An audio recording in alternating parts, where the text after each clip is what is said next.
Nós vamos começar entendendo o que é inteligência emocional e o que não é inteligência emocional.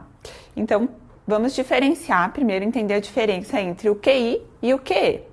Então, no passado se falava muito em QI, quociente de inteligência. E isso se relacionava à inteligência intelectual, à cognição, ou seja, ao nosso pensamento. Então, o raciocínio lógico, o entendimento racional das situações. E hoje, atualmente, se fala muito do QE, que é o quociente emocional, que tem a ver com as nossas atitudes, com o nosso comportamento e com as nossas emoções. Então, no passado, se media o QI através dos testes para ver o quanto a pessoa era inteligente, né? Se tinha um índice disso. E o QE não se mede através de testes, a gente avalia ele através do comportamento, das atitudes. Qual é mais importante? Os dois, tá? A gente tem os dois e o ideal é que tenhamos e conseguimos trabalhar com os dois na nossa vida, tanto profissional quanto pessoal. Alguns mitos sobre inteligência emocional, para a gente entender o que não é inteligência emocional.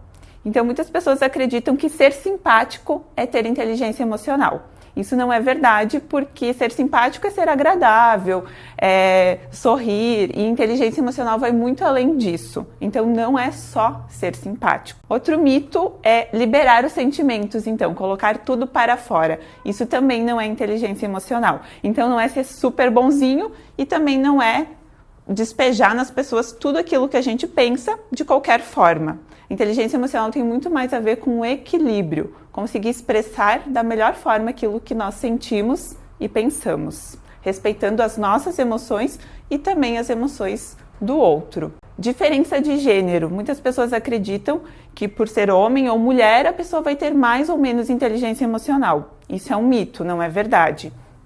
Porque não é o gênero que vai definir o quanto nós temos de inteligência emocional. Isso tem muito mais a ver com as nossas vivências, com a nossa bagagem de vida. Fatores genéticos também não têm um peso, não determinam o quanto nós vamos ter inteligência emocional. E algo bem importante, a inteligência emocional, diferente do QI, ela não se desenvolve somente na infância e na adolescência. Ela continua a se desenvolver ao longo de toda a nossa vida. Inclusive, quanto mais velhos ficamos, quanto mais experiência nós temos, mais nós podemos ter inteligência emocional. Tem a ver com a maturidade. E a boa notícia é essa, que nós podemos desenvolver a nossa inteligência emocional. Então, Daniel Goleman, conhecido como o pai da inteligência emocional, ele definiu quatro pilares para a inteligência emocional, que é perceber as próprias emoções, perceber as emoções da outra pessoa, gerenciar, saber lidar com as nossas emoções e também gerenciar e saber lidar com as emoções da outra pessoa. E nós vamos falar um pouquinho sobre esses 4 pilares durante este curso. A inteligência emocional é o fator de maior peso quando a gente fala em desempenho profissional. Então, hoje, muitas pesquisas já mostram isso, que ter inteligência emocional nos ajuda a desempenhar o nosso trabalho e ter um bom desempenho na nossa vida profissional, muito mais do que o QI, por exemplo. Por isso ela é cada vez mais valorizada.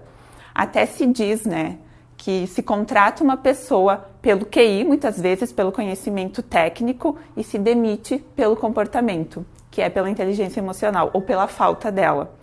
E uma vez se buscava muito isso, né, o conhecimento técnico nas pessoas. Hoje, isso continua sendo valorizado e sendo importante, mas nos próprios processos seletivos já se busca a inteligência emocional, o quanto a pessoa consegue lidar e se relacionar bem com os outros. E as habilidades interpessoais, elas são muito importantes, inclusive nas áreas mais técnicas.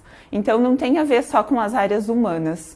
A gente precisa da inteligência emocional, inclusive nas engenharias, nas áreas de mecânica, nas áreas de TI, em qualquer área, porque todo mundo precisa se relacionar com outras pessoas. A deficiência nas capacidades emocionais pode prejudicar a utilização, inclusive, do conhecimento especializado e técnico. Então, eu posso ter muito conhecimento, mas se eu não conseguir gerenciar as minhas emoções, eu posso não conseguir usar esse conhecimento ou não usar da melhor forma. E o bom desempenho, ele pode iniciar, sim, pela nossa competência técnica, mas ele só vai conseguir se manter pela nossa competência emocional, porque persistência, por exemplo, exige muito da nossa habilidade emocional.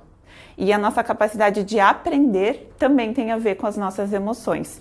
Se nós não estivermos bem emocionalmente, dificilmente a gente vai conseguir aprender coisas novas ou treinar certas habilidades. Um exemplo para a gente entender qual é a diferença da competência técnica e da competência emocional, tá? Então, uma pessoa que é escritora, por exemplo, escreve livros, textos, enfim, a profissão dela é escrever.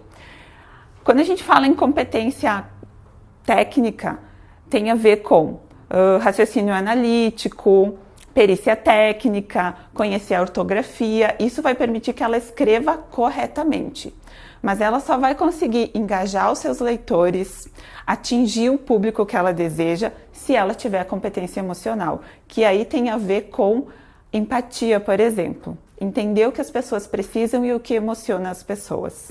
Então, essas duas competências, técnica, comportamental, cognitiva, emocional, sempre vão ter que andar juntas para a gente conseguir ter um melhor desempenho.